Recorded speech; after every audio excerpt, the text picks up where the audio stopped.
আসসালামু আলাইকুম। আমি নুরজাহান বেগম, প্রভাষক মনোবিজ্ঞান বিভাগ, কুলিয়ারচর সরকারি কলেজ, কুলিয়ারচর কিশোরগঞ্জ।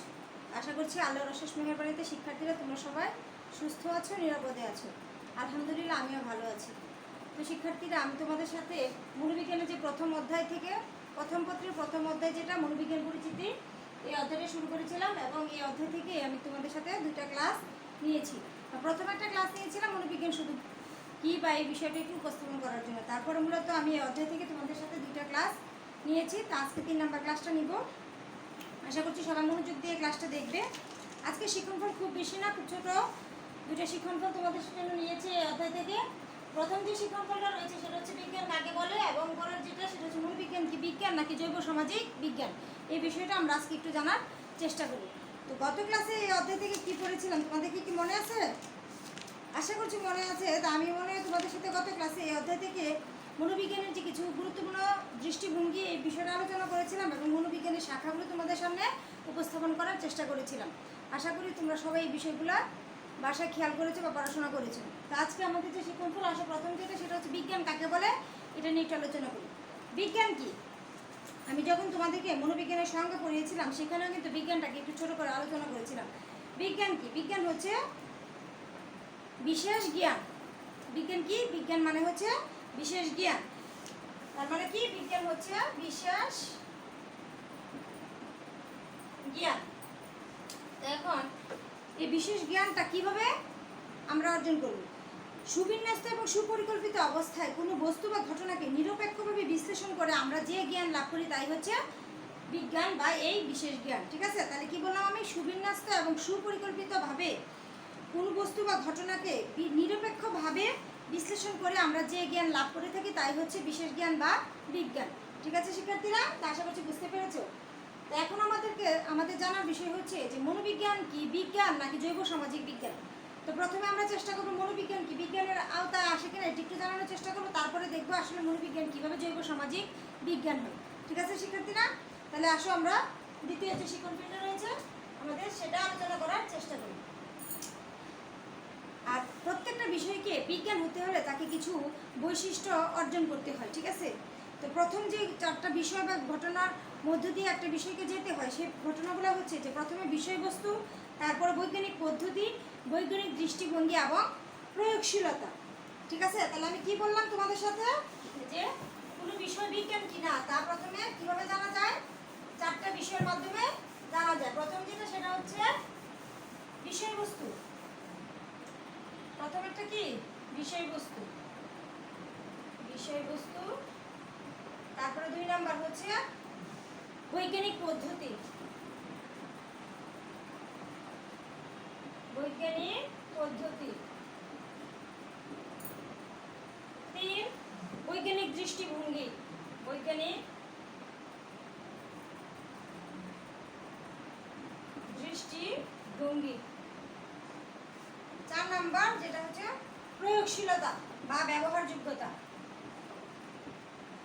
প্রয়োগশীলতা বা ব্যবহারযোগ্যতা। ঠিক আছে? যে বিষয়টা আমরা বিজ্ঞান বলবো তাকে বিভিন্ন জায়গায় প্রয়োগ করার এই শর্তটা তাকে মানতে হবে। ঠিক আছে? তাহলে প্রথমে যেটা হচ্ছে বিষয়বস্তু। দেখুন প্রত্যেকটা বিজ্ঞানেরই কিন্তু কিছু বিষয় থাকে যে এরকম যে বিজ্ঞান যে বস্তু বা ঘটনার অনুধান করে থাকে তা কি কিছুটা মানে একটা নিয়ম সাপেক্ষ ব্যাপার।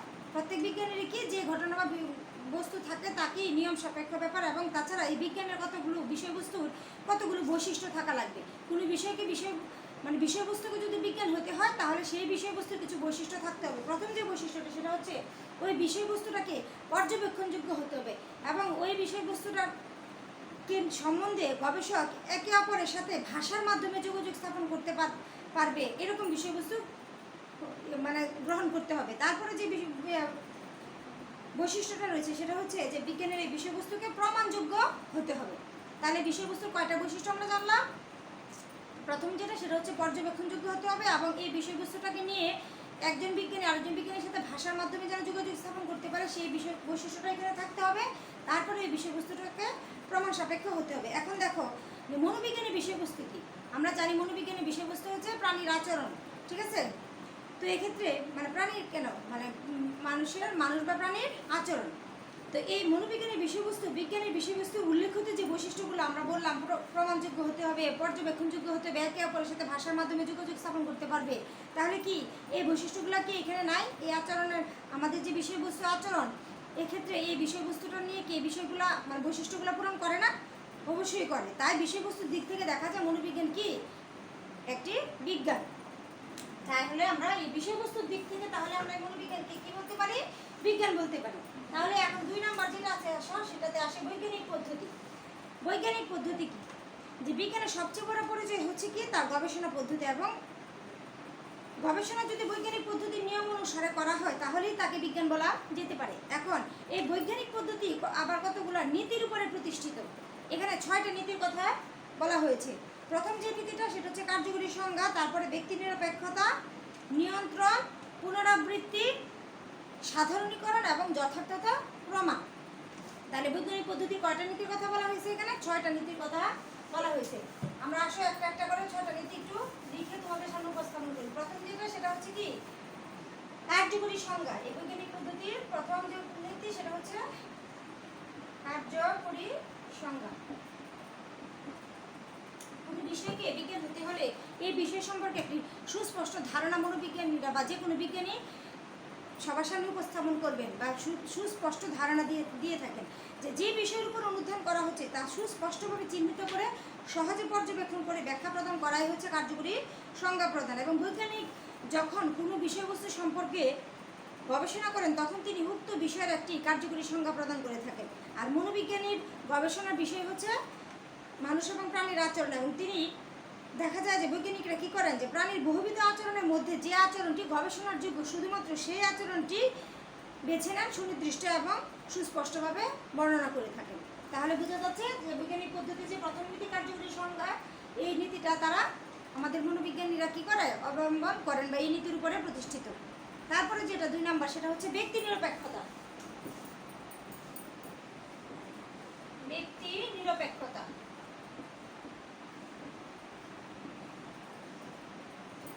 ব্যক্তি নিরপেক্ষতা কি? যে আনুষঙ্গিক নিয়মাবলী অভিন্ন থাকলে স্থান, কাল, পাত্র এবং পরীক্ষণকারী ভেদে গবেষণালব্ধ ফল অভিন্ন রাখার যে দৃষ্টিভঙ্গি তাই হচ্ছে ব্যক্তি নিরপেক্ষতা। এখানে একটা উদাহরণ দিলে তোমরা ভালো বুঝতে পারবে। আমাদের একটা সামাজিক যোগাযোগ মাধ্যম কি ফেসবুক। এক্ষেত্রে দেখা যায় যে আমার ফেসবুকে আইডি আছে, তাই এমন আমার ক্লাসের অনেক শিক্ষার্থীরা আমাকে ফেসবুকে ফ্রেন্ড রিকোয়েস্ট পাঠিয়ে থাকে। তা আমি কি তাদের কারোর ফ্রেন্ড রিকোয়েস্টে আসলে অ্যাকসেপ্ট করি না শিক্ষার্থী হিসেবে। কারণ কি এমন অনেকে আছে যাদের কি ফেসবুকে ফ্রেন্ড মানে পাঠানোর মতো ক্ষমতা নাই বা তাদের আইডি নাই। তো যার সাথে আমার ফেসবুকে একটু যোগাযোগ হবে বা আমার আপডেট ওরা জানতে পারবে বা আমার সাথে একটু আলাদাভাবে যোগাযোগের সুযোগ পাবে তারা, তাহলে দেখা যাচ্ছে কি আরও যে অনেক শিক্ষার্থী রয়ে গেছে তারা কিন্তু এই সুযোগ থেকে বঞ্চিত হবে।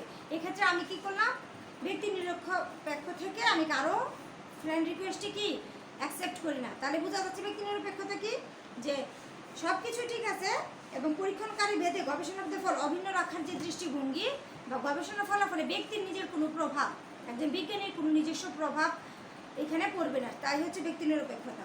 তো মনোবিজ্ঞানের গবেষণার বিষয়বস্তু হচ্ছে প্রাণীর আচরণ, এবং এই আচরণ ব্যক্তি নিরপেক্ষভাবেই পর্যবেক্ষণ করা হয়। এবং প্রাণীর এই আচরণ কোনো গবেষক যেভাবে অনুসন্ধান করতে পারেন অন্যরাও তদ্রূপ করতে পারেন। এই ব্যক্তি নিরপেক্ষতার কারণে কিন্তু মনকে বাদ দিয়ে আস্তে আস্তে কি প্রাণীর আচরণকে মনোবিজ্ঞানের বিষয়বস্তু হিসেবে গ্রহণ করা হয়। তাহলে বৈজ্ঞানিক পদ্ধতি 2 নম্বর যে নীতিটা সেটা হচ্ছে ব্যক্তি নিরপেক্ষতা। ঠিক আছে, তাহলে মনোবিজ্ঞানীরা কি এই ব্যক্তি নিরপেক্ষ থেকে আসলে গবেষণা পরিচালনা করে থাকে। তারপরে 3 নম্বর যেটা সেটা হচ্ছে নিয়ন্ত্রণ। এখন আসো নিয়ন্ত্রণে। যে কোনো বিষয় যখন বৈজ্ঞানিক পদ্ধতির মাধ্যমে গবেষণাগারে পরীক্ষা নিরীক্ষা করা হয় তখন এই গবেষণাগারের বাইরে কিন্তু এমন অনেক কিছু মানে বাহ্যিক উদ্দীপক থাকতে পারে যা এই পরীক্ষণের ফলাফলের উপরে প্রভাব বিস্তার করবে। তখন বিজ্ঞানীকে কী করতে হয়, যে সুনিয়ন্ত্রিত এবং সুপরিকল্পিত পরিবেশে বা এই বাহ্যিক চলগুলোকে নিয়ন্ত্রণ করেই কিন্তু এই পরীক্ষা নিরীক্ষাটা করতে হয়। ঠিক আছে, তো মনোবিজ্ঞানী গণপরীক্ষণ পদ্ধতির সাহায্যে নিয়ন্ত্রিত পরিবেশের মাধ্যমেই জীবের আচরণ কি করে থাকেন, গবেষণা করে থাকেন। ঠিক আছে, তাহলে 4 নম্বর যেটা সেটা হচ্ছে পুনরাবৃত্তি।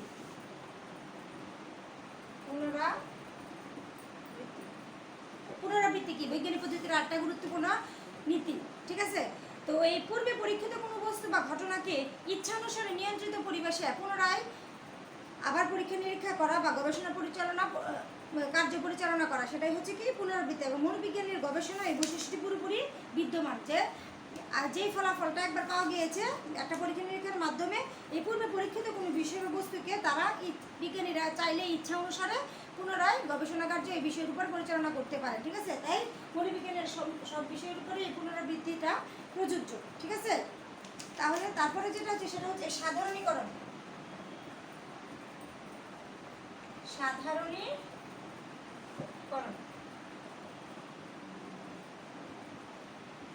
সাধারণীকরণ অল্প কিছু সংখ্যক দৃষ্টান্ত থেকে সাধারণ সত্যে উপনীত হওয়াকে বলা হয় সাধারণীকরণ। যেমন আমাদের দেশে দেখবা যে কয়েক বছর পর পর আদমশুমারি হয়, ঠিক আছে। আদমশুমারি মানে কি, দেশে জনসংখ্যা কত তা জানার চেষ্টা করা হয়। তো এইখানে দেখা যায় যে অনেক সময় কি বলে এটাকে, এমনও অনেক মানুষ আছে যে অনেক সময় এই আদমশুমারির আওতায় এসে পড়ে না, কিন্তু আনুমানিকভাবে একটা সারা দেশের উপর একটা গবেষণা চালানোর পরে দেখা যায় যে একটা বলা হয় যে প্রায় এত কোটি লোক আমাদের দেশে আছে, ঠিক আছে। তারপরে এক্ষেত্রে আমি সবচেয়ে ভালো যে উদাহরণ দিতে পারবো তোমাদেরকে, যে অল্প সংখ্যক দৃষ্টান্ত থেকে সাধারণ সত্য উপনীত হওয়ার বিষয়টা যেটা, এটা হচ্ছে আমরা অনেক সময় দেখে থাকি যে বিভিন্ন পণ্যের বিজ্ঞাপন দেওয়া হয় আমাদের টেলিভিশনে। এর মধ্যে একটা বিজ্ঞাপন ছিল এরকম যে হরলিক্স নামে একটা হেলথ ড্রিঙ্ক আছে, তোমরা সবাই জানো।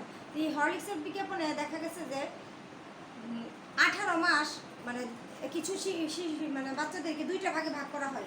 এক ভাগে শিশুদেরকে 18 মাস হরলিক্স খাওয়ানো হয়, আর এক ভাগে দেখা যায় যে শিশুদেরকে হরলিক্স খাওয়ানো হয় না। 18 মাস পরে তাদের মানসিক দক্ষতা বলো বা শারীরিক দক্ষতা, উচ্চতার দিকটা শক্তির দিকটা পরীক্ষা করে দেখা হয় যে যারা হরলিক্স খেয়েছে 18 মাস তারা যারা হরলিক্স খায়নি তাদের থেকে সব দিক থেকে অনেক ভালো ফলাফল করেছে, ঠিক আছে। তাহলে দেখা যাচ্ছে যে এই বাচ্চাদেরকে যদি হরলিক্স খাওয়ানো হয় তাহলে কি হবে, যে সে খুব বুদ্ধিদীপ্ত বা খুব তেজোদ্দীপ্ত একটা বাচ্চা হিসেবে হবে, বা সে খুব বুদ্ধিমান হবে, সব ক্ষেত্রে সে খুব ভালো সাফল্য অর্জন করতে পারবে, ঠিক আছে। বা অন্য খাবারের সাথে এটা খুব ভালো একটা হেলথ ড্রিঙ্ক হিসেবে খুব ভালো আইটেম হতে পারে। তো ওরা কি করলো যে এই বাচ্চাদের উপরে গবেষণা করে সারা বাংলাদেশে সবার জন্য বলে দিল যে যারা হরলিক্স খাবে তারা লম্বায় বেশি হবে, তারা শক্তিশালী হবে, তারা খুব বুদ্ধিমান হবে, ঠিক আছে। টলার, স্ট্রঙ্গার এবং শার্পার, এই ধরনের একটা স্লোগান দিয়ে এই হরলিক্সটা সবার জন্য উন্মুক্ত করে দিল। এটাই আর কি, যে অল্প সংখ্যক দৃষ্টান্ত থেকে সাধারণ সত্য উপনীত হওয়া। বা মনোবিজ্ঞানের গবেষণায় যে গবেষক মানুষ বা প্রাণীর একটি প্রতিনিধিত্বমূলক দলের উপরে গবেষণা করেন এবং পরবর্তীতে সেটা কি এই গবেষণার ফলাফলের উপরে ভিত্তি করে সব মানুষ বা প্রাণীর সম্পর্কে একটা সাধারণ তথ্য বা সূত্র প্রণয়ন করে থাকে। তাহলে আমরা কি দেখলাম, বৈজ্ঞানিক পদ্ধতি যে 5 নম্বর নীতিটা সাধারণীকরণ, এটাকেও মনোবিজ্ঞান খুব ভালোভাবে পালন করে থাকে, এই নীতিটাও খুব ভালোভাবে গ্রহণ করে থাকে। তারপরে যেটা 6 নম্বর যথার্থতা প্রমাণ। যথার্থতা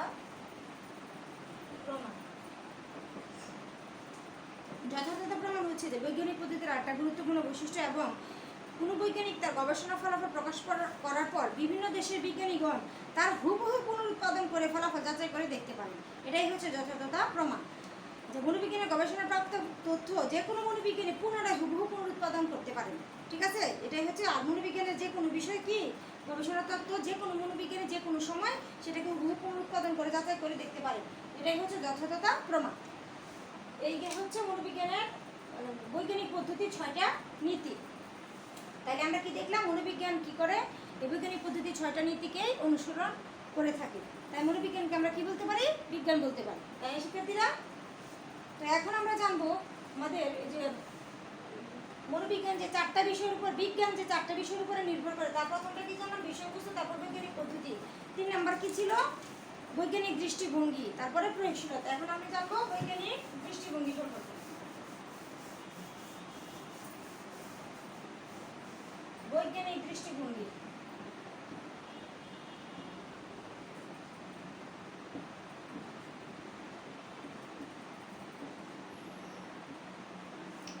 বৈজ্ঞানিক দৃষ্টিভঙ্গি কি, এটা হচ্ছে আরেকটা গুরুত্বপূর্ণ দিক। এবং এই বৈজ্ঞানিক দৃষ্টিভঙ্গি বলতে বোঝায় যে পরীক্ষা নিরীক্ষার জ্ঞানকে, পরীক্ষা নিরীক্ষা বহির্ভূত যে জ্ঞানটা সেটাকে আঁকড়ে ধরে না থেকে নতুন নতুন জ্ঞান আহরণের চেষ্টা করা, ঠিক আছে। বা বারবার পরীক্ষা নিরীক্ষার মাধ্যমে নতুন বিষয়বস্তু হিসেবে গ্রহণ করে তার মনোভাব পোষণ করে, সেটাই হচ্ছে বৈজ্ঞানিক দৃষ্টিভঙ্গি। এতে কি হয়, তথ্য এবং তথ্যের পরিবর্তনের সাথে সাথে পরীক্ষা নিরীক্ষার বিষয়কে গ্রহণ করার যে দৃষ্টিভঙ্গি বিজ্ঞানীর থাকতে হবে। এবং পরীক্ষা নিরীক্ষার মাধ্যমে মনোবিজ্ঞানীগণ পুরাতনকে বর্জন করে নিত্য নতুন তথ্য আহরণে কি সদা নিয়োজিত থাকেন। এবং প্রাথমিক পর্যায়ে মনোবিজ্ঞানকে কি বলা হতো, আত্মা বা মনের বিজ্ঞান। আমি দেখিয়েছিলাম তোমাদেরকে যে কীভাবে আস্তে আস্তে এই মনোবিজ্ঞানটাকে আত্মা বা মন থেকে বাদ দিয়ে কীভাবে মানুষ এবং প্রাণীর আচরণ এবং মানসিক প্রক্রিয়ার বিজ্ঞান হিসেবে প্রতিষ্ঠিত করা হয়। তাহলে কি দেখা যায় যে আত্মা বা মনের বিজ্ঞান বলা হতো, কিন্তু পরীক্ষা নিরীক্ষা সম্ভব নয়। মন বাদটাকে সেটা কি ধরা ছোঁয়ার বাইরে, বা এটা খুবই অতি ইন্দ্রিয় বস্তু। তাই এই মন বাদটাকে বাদ দিয়ে বর্তমানে কি বলা হয় মনোবিজ্ঞানের সংজ্ঞা, যে মনোবিজ্ঞান হচ্ছে আচরণ এবং মানসিক প্রক্রিয়া বিজ্ঞান। তাই দেখা যাচ্ছে যে এই বৈজ্ঞানিক দৃষ্টিভঙ্গির কারণেই কিন্তু যে শুধুমাত্র পরীক্ষা নিরীক্ষা বহির্ভূত জ্ঞানকে আঁকড়ে ধরে না থেকে তারা কী করলো, যে বিষয়ের উপরে পরীক্ষা করা যায় বা নতুন নতুন তথ্য আহরণের সুযোগ রয়েছে, এই বিষয়টাকে মনোবিজ্ঞানের বিষয় হিসেবে গ্রহণ করেছেন। সেটা হচ্ছে আচরণ এবং মানসিক প্রক্রিয়া। তাই দেখা যাচ্ছে এই বৈজ্ঞানিক দৃষ্টিভঙ্গিটা সম্পূর্ণটা কি হয়, মানে এখানে মনোবিজ্ঞান বিজ্ঞান হিসেবে চারটা বিষয় যে ছিল মনোবিজ্ঞান হিসেবে অবস্থানের জন্য এখানে বৈজ্ঞানিক যে দৃষ্টিভঙ্গি, সেই দৃষ্টিভঙ্গিটাও মনোবিজ্ঞানের খুব সুন্দরভাবে পোষণ করে। তারপরে হচ্ছে প্রয়োগশীলতা। এখন আমরা দেখব সর্বশেষ যে বিষয়টা রয়েছে সেটা হচ্ছে প্রয়োগশীলতা। বিজ্ঞানের আরেকটা মাপকাঠি হচ্ছে প্রয়োগ বা ব্যবহার। যে জিনিস বা বিষয়কে বাস্তবে প্রয়োগ বা ব্যবহার করা যায় না তাকে বিজ্ঞান বলা যায় না। মনোবিজ্ঞানের গবেষণায় প্রাপ্ত তথ্য বা সূত্র জীবনের বিভিন্ন ক্ষেত্রে কি কার্যকরীভাবে ব্যবহৃত হচ্ছে। মনোবিজ্ঞানের আজ বহুমুখী ব্যবহার লক্ষ্য করা যায়, যেমন কোথায় কোথায়, শিল্প কলকারখানায়, চিকিৎসা ক্ষেত্রে, ব্যক্তিগত জীবনে বা সমষ্টিগত জীবনে, তারপরে হচ্ছে রাষ্ট্রীয় জীবনে বলো, তারপরে শিক্ষা ব্যবস্থায়, এই বিভিন্ন ক্ষেত্রে কিন্তু সর্বক্ষেত্রে মনোবিজ্ঞানের জ্ঞানটাকে খুব গুরুত্বপূর্ণভাবে ব্যবহার করা হচ্ছে। তাই আমরা কি দেখছি, প্রয়োগশীলতার দিক থেকে মনোবিজ্ঞান একদম মানে খুব ব্যবহারযোগ্য একটি বিজ্ঞান। তাহলে বোঝা যাচ্ছে মনোবিজ্ঞান কি। তাহলে আমরা মনোবিজ্ঞানের যে চারটা বিষয় আছে, এই চারটা বিষয় তো মনোবিজ্ঞান পূরণ করে, তাই না, বা এই চারটা বিষয়ের ভিতর দিয়ে কিন্তু মনোবিজ্ঞান যায়। তাহলে আমরা কি বলতে পারি, মনোবিজ্ঞানকে বিজ্ঞান। সুতরাং বিষয়বস্তু গবেষণা, বৈজ্ঞানিক দৃষ্টিভঙ্গি, ব্যবহারযোগ্যতার কথা বিবেচনা করে আমরা মনোবিজ্ঞানকে বিজ্ঞান বলতে পারি। তা আমি তোমাদেরকে দ্বিতীয় সেকেন্ড ফলে কি বলেছিলাম, যে মনোবিজ্ঞান কি বিজ্ঞান না জৈব সামাজিক বিজ্ঞান। এখন আমাদের জানা দরকার যে মনোবিজ্ঞানটা আসলে কোন ধরনের বিজ্ঞান। ঠিক আছে শিক্ষার্থীরা, তাহলে আমরা এখন কি জানবো, মনোবিজ্ঞান কোন ধরনের বিজ্ঞান।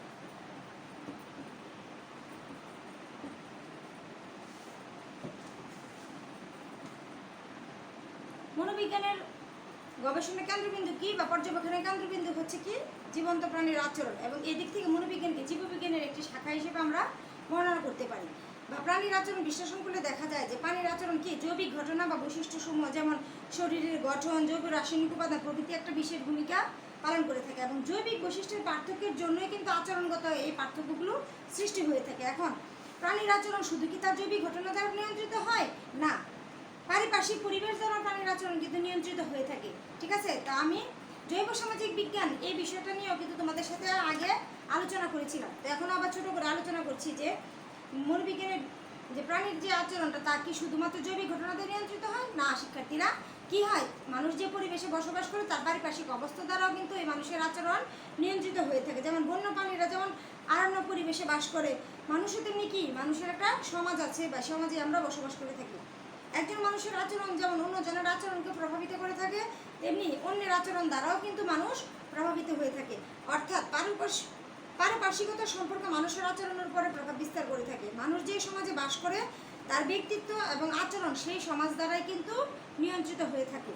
এবং এই সমাজের কি নির্দিষ্ট কিছু রীতিনীতি রয়েছে, কৃষ্টি, কালচার, এই বিষয়গুলো রয়েছে। এই সব কিছুই কিন্তু একজন মানুষের আচরণ নিয়ন্ত্রণে গুরুত্বপূর্ণ ভূমিকা পালন করে থাকে। এবং এই আচরণকে এই নিয়ম নীতি বা কৃষ্টি, কালচার দ্বারাই কিন্তু আচরণটা প্রভাবিত হয়ে থাকে। তাই মনোবিজ্ঞানকে আমরা সামাজিক বিজ্ঞানের শাখা বলতে পারি। মানব আচরণ এবং কার্যগুলির নিয়ন্ত্রণে জৈবিক ঘটনাগুলি যেমনি গুরুত্বপূর্ণ ভূমিকা পালন করে, তেমনি সামাজিক রীতিনীতি, কৃষ্টি প্রভৃতির ভূমিকাও কিন্তু কোনো অংশে কম নয়। তাই মনোবিজ্ঞানকে আমরা জৈব সামাজিক বিজ্ঞান হিসেবে আখ্যায়িত করতে পারি। ঠিক আছে, তাহলে কি বুঝতে পারলা যে মানব আচরণ যেমন কার্যগুলি যেমন নিয়ন্ত্রণে জৈবিক ঘটনাগুলি খুব ওতপ্রোতভাবে জড়িত, তেমনি ভাবে সামাজিক এই রীতিনীতি কৃষ্টি কালচারে কিন্তু মানুষের আচরণ নিয়ন্ত্রণে গুরুত্বপূর্ণ ভূমিকা পালন করে থাকে। তাহলে আমরা কি বলতে পারি, মনোবিজ্ঞান হচ্ছে জৈব সামাজিক বিজ্ঞান। ঠিক আছে শিক্ষার্থীরা, আমি খুব সহজে তোমাদেরকে এই বিষয়টা বোঝানোর চেষ্টা করলাম, আশা করছি সবাই তোমরা বুঝতে পেরেছো। তা আজকে আমাদের এই শিক্ষণফলটা ছোটোই ছিল, বিজ্ঞানের বিষয় যেহেতু এখানে জড়িত বা অল্প সময় একটা ক্লাস নিলে হয়তো তোমরা সহজে বিষয়টা বুঝতে পারবে, তাই আমি আর শিক্ষণফল বাড়াইনি, শুধু এই বিষয়টা নিয়ে তোমাদের সাথে আজকে কথা বললাম। তো শিক্ষার্থীরা তোমরা বাসায় কিন্তু পড়াশোনা করবে, ঠিক আছে? এই অনলাইনে ক্লাসগুলো কিন্তু তোমাদের জন্যই কিন্তু, ঠিক আছে? তো এই ক্লাসগুলো যদি মনোযোগ দিয়ে দেখো, আমার মনে হয় মানে আসলে সরাসরি ক্লাসরুমে এসে পড়াশোনা করলে তো সেটার প্রতিক্রিয়া বলো বা এটা ফিডব্যাক বলো সেটা অন্যরকম হবে, কিন্তু এই অনলাইনে ক্লাসগুলো দেখলেও কিন্তু তোমরা কিছুটা হলেও উপকৃত হবে বা তোমাদের পড়াটাকে সামনের দিকে এগিয়ে নিয়ে যেতে পারবে বলে আমি আশা করি। তো আমরা শিক্ষকরা যারা সবাই তোমাদের জন্য ক্লাস করছি, শুধু তোমাদের মানে সামনের দিকে এগিয়ে যাওয়ার জন্য বা তোমাদের উন্নতির জন্য, বা পড়াশোনাটাকে যেন আমরা সরাসরি ক্লাসে আসার আগে কিছুটা এগিয়ে রাখতে পারি। তো বাসায় পড়াশোনা করবে আর ভালো থাকবে সবসময়। আর আমি কয়েকদিন আগে তোমাদের ক্লাসে কি বলেছিলাম, যে হঠাৎ যে আমরা বলে ফেলি যে পড়তে ভালো লাগছে না বা কিছুই ভালো লাগছে না, কি করব, এই বিষয়গুলো কি কোনো সচেতন মানুষ কিন্তু এভাবে কথা বলে না। তাহলে আমরা এই বিষয়গুলো এইভাবে আমলে আনবো না, আমরা সবসময় ভালো থাকার চেষ্টা করবো এবং ভালো রাখার চেষ্টা করবো। তো সবার জন্য শুভকামনা, আল্লাহ হাফিজ।